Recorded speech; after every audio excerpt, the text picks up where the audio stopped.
Hey everyone, my name is Charlie and today I would like to talk about how Last of the Summer Wine inspired my writing. For those of you who do not know, Last of the Summer Wine was a British sitcom that began, we will refer, with Of Funerals and Fish, which was first broadcast in the Comedy Playhouse in January 1973, and the first series was broadcast in November and December of that year.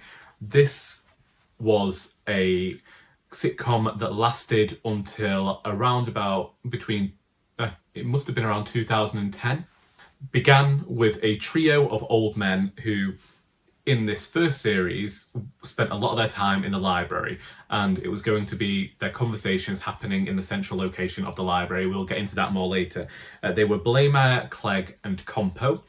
Compo has become this figure that is synonymous with being a ragamuffin in British comedy, and this series continued with this trio getting themselves into various scrapes that would not always be associated with the older gentlemen that they were. Over time, it moved on from being about the three central characters and expanded into a larger cast, which became more about every single character. It became a very big character piece about the people who lived in this small town in Yorkshire. After the death of Bill Owen, who played Compo in the late 90s, people believed that this might be the end of the series, but it continued for over a decade afterwards, filling out the cast, not necessarily being about the trio anymore, but just focusing on all these older characters and their various comedic exploits. It is perhaps my favourite TV show. Maybe not my favourite, but definitely one of them. One of them that I regularly watch. I own various box sets. I own VHS tapes of this, DVDs. I bought my father the entire collection of DVDs a few years ago, and then when it was donated to the charity shop, I bought myself a used copy because he still hasn't opened his. I also wrote an essay on the language of humour using Last of the Summer Wine scripts as a basis of that and how the humour changed over time. But there we have it. We know that I have a fascination with writing about older characters, and I can't say as that came entirely from Last of the Summer Wine, but it generally came from being amongst so many older people growing up and then having this TV show. It was almost getting to see the people I'd grown up with all over again. So I'm just going to run through, after that potted introduction about the show, how the show inspired me, inspired my writing, inspired the characters that I've created. But firstly, the thing that I want to mention are the settings. The settings within Last of the Summer Wine are grounded in Ivy's calf. Originally Sid's calf, but after the death of that character, it soon became Ivy's, his wife's. Generally, in each episode, something would happen which took them to this cafe where they'd sit with their teas and they'd discuss what was going on in that episode story, and then they'd move off. This grounded setting is what inspired Thistlethwaite's in my cosy crime series, the Valentine and Featherstone series. Thistlethwaite's is owned by Mavis Thistlethwaite and is a small greasy spoon of a cafe that sells all the classic British staples. And if you read An Air to Murder and read the description of Thistlethwaite's and then you watched Last of the Summer Wine and looked at Ivy's calf, then you might get an idea of what they look like. Sure! Can't you wait 2 minutes? I was just putting some buns in the oven. You should be ashamed of yourself. You're under pressure, Ivy. You ought to stop. Step outside, listen to the birds singing, look at the blue sky. And I don't want any of your old flannel. Why don't we come back later, eh? Or even later than that? Sit down. Seymour, sit down.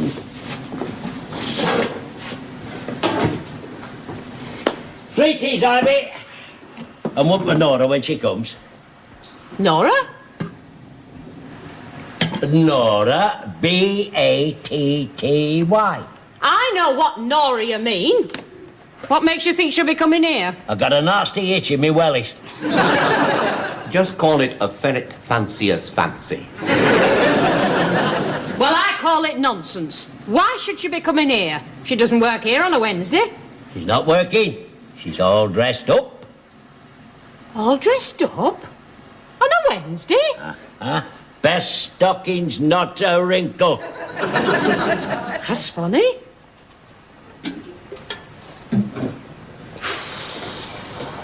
It's plain she knows nought. I'm getting worried. Drink your tea and stop behaving like you do when your ferret's pregnant. I'm not going over all that again. I'm not sitting up all night with him again. Not a wrinkle? You heard what I said. Not a wrinkle. It's flying in the face of nature. Another setting from the Doris books is the Hare and Horse, the pub. And it was important that I have two separate places to ground my characters in the different books. And it just, in the Doris books, it felt more like Harold and Alf would be meeting at the pub. And again, this wasn't necessarily inspired by Last of the Summer Wine, but Last of the Summer Wine does see the characters, especially in the early episodes, generally congregate at pubs. Indeed, somewhere in this house we have a magazine that you could buy when you visited Holmfirth and Nora Batty's cottage, and it would show you all of the filming locations. When I think about the Hare and Horse, I could kind of think about the White Horse that features so prominently in Last of the Summer Wine. But again, it was these settings that become so comfortable for the reader and the viewer, really, that you know where you are, you don't have to get used to anything new, and you can just see how the characters are interacting on that day. And it can almost feel like a coming home. That's why we have Partridge Mews, which almost becomes a character itself. Then I suppose we can move on to the characters. We had the Nora Batty, who was seen as a bit of a harridan. You had Compo, as I say, the ragamuffin. You had Blaymire, then Foggy, then Seymour, then Truly. All of those characters were supposed to recommend the very, poised, almost Tory character, a bit richer than usual, to be the polar opposite of Compo, who was working class. And then you had Clegg in the middle as the middleman. There was talk in somebody's biography about how Clegg was the everyman, and I think that he definitely inspired Harold in some ways, in that Harold in the Doris books is our central character. He's our narrator, and everybody else is doing the outrageous things around him. One thing that did inspire something that didn't necessarily make it to my books, but was an episode of the first series of Last of the Summer Wine entitled Spring. In that one in particular, Compo is cleaning up his little apartment. He is dressing himself up, he's going out on dates. Seeing Compo in this suit inspired the character of Arthur Sterling in An Heir to Murder. Now, Arthur Sterling was originally going to be my detective. I started writing a detective novel when I was 12 years old, but I had no actual way of writing one because I'd only ever watched them on the television. I didn't know how they were supposed to be written. And I was going to write about this trio of older gentlemen who would go out and they would solve crimes. Two of them would have been in the police force, and one of them, the almost Clegg character, would have been the audience's way in. And he was Bill Newton, who I keep wanting to include in the cosy crime novels. I know that he's currently working as a volunteer at the library in these books, but I don't know whether I've mentioned his name yet. We have yet to see him. Arthur Sterling and Detective Inspector Clive Constable did make it into the final draft of An Heir to Murder, and they were inspired by Foggy and Compo. Well, not necessarily Compo as the ragamuffin, bobble-hatted character that we see here, but as the man in the suit.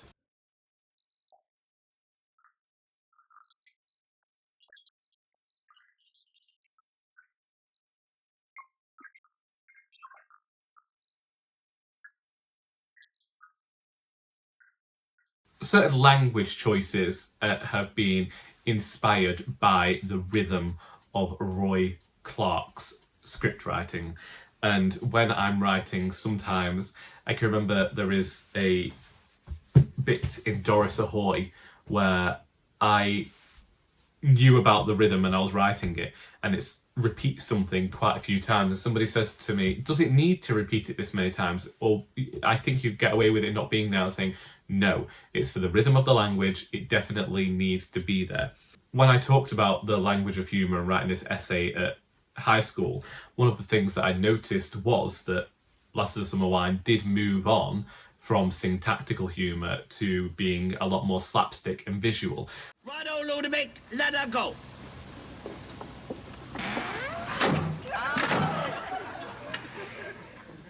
Oh, well done, Ludovic. I told you! Smile on Ludo!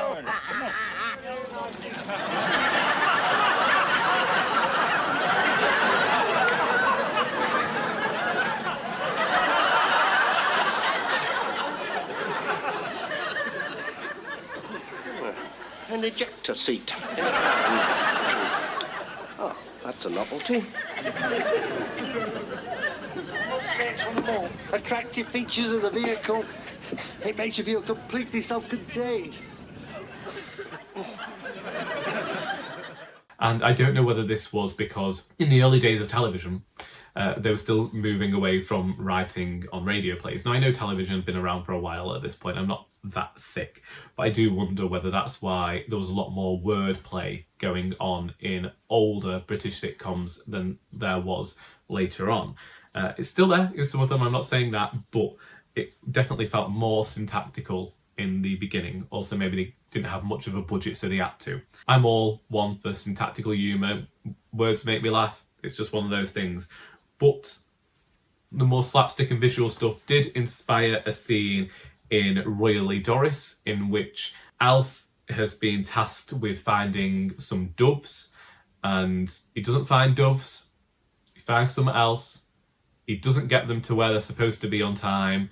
He falls over, and all of these doves, not doves, get released from their cages, and it causes a few rumbles and belly laughs at this event he's gone to that he was supposed to have doves for. But yes, the writing, I definitely didn't just use Roy Clarke, but his writing, not just with Last of the Summer Wine or Keeping Up Appearances, some of the other things that he wrote, he captured the voices of the people of Yorkshire incredibly well. And I know that when people have read my books, they've said, well, it doesn't feel like the Cheshire that I know. I'm like, well, probably because a lot of it was inspired by Yorkshire, but it is set in Cheshire. And, we're still the North. I know we're, some people think of us as being too close to the Midlands, but we still count as being part of the Northwest, at least for now. I very much learnt a rhythm of language, not just from Roy Clarke, but from others that I'll talk about at a later date. If it hadn't been for watching this show, then I don't, and so religiously as well. Like, when my granddad died, I would spend a lot of time, most weekends, at my grandmother's half terms as well. And every night she'd have me put on a Last of the Summer Wine or a Dinner Ladies or something like that. And I particularly liked the video that we had that had Blaymire on, because I'd never seen him before. I'd only ever been brought up on Foggy and Truly. So it was nice to go back and see the stuff that originated the show. And I do continue to be inspired by this show as well. If I'm having a bit of a bad day, I'll put on an episode of Last of the Summer Wine.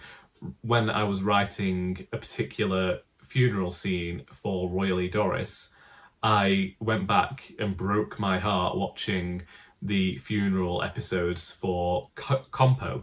And I did that because I felt like those episodes of Last of the Summer Wine managed to capture the humour of the show incredibly well. They are hugely poignant episodes. Whilst having the humour there, they managed to get the balance with that and the sadness correct. And I wanted to do that with Royally Doris. And so I watched those episodes to inspire me. And even now, if I'm trying to figure out a rhythm or I feel like I've forgotten humour in my writing, then I will go back and I will watch a few episodes just to almost remind myself of the voice that I wish to emulate, but also how to maintain that humour and also, again, just to figure out the balance. I will continue to do that in future. Indeed, one of the books that I have planned for the future was inspired by a very specific episode of Last of the Summer Wine, but only because I knew that I wanted this book to happen. I had it in my head that I wanted the book to take place over one day, but I just could not figure out why all of these family members would be together at the same time. It's a book that is primarily about family. I've discussed it a few times now. I've discussed the plot, but I finally figured out the story and the day it's all taking place because of an episode of Last of the Summer Wine. So yes, that is how Last of the Summer Wine, the writing of Roy Clark, the performances of Bill Owen, Michael Bates, Peter Sallis, among others, went on to help me figure out my own writing style and inspired characters and settings and everything.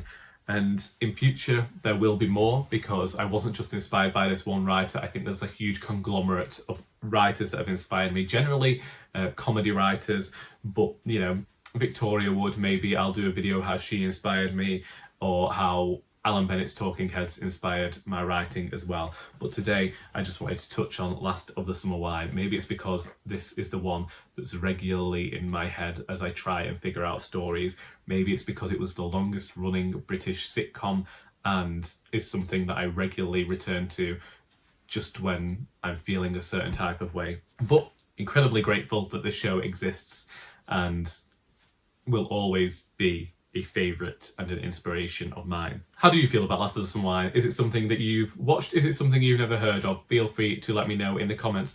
Also, let's talk about some things that have inspired your writing or just inspire the way you go about life. Let's open up the discussion. Thank you for being here for this video as I just gushed about one of my favourite TV shows. And I hope that you have enjoyed this video, because until next time, that is all.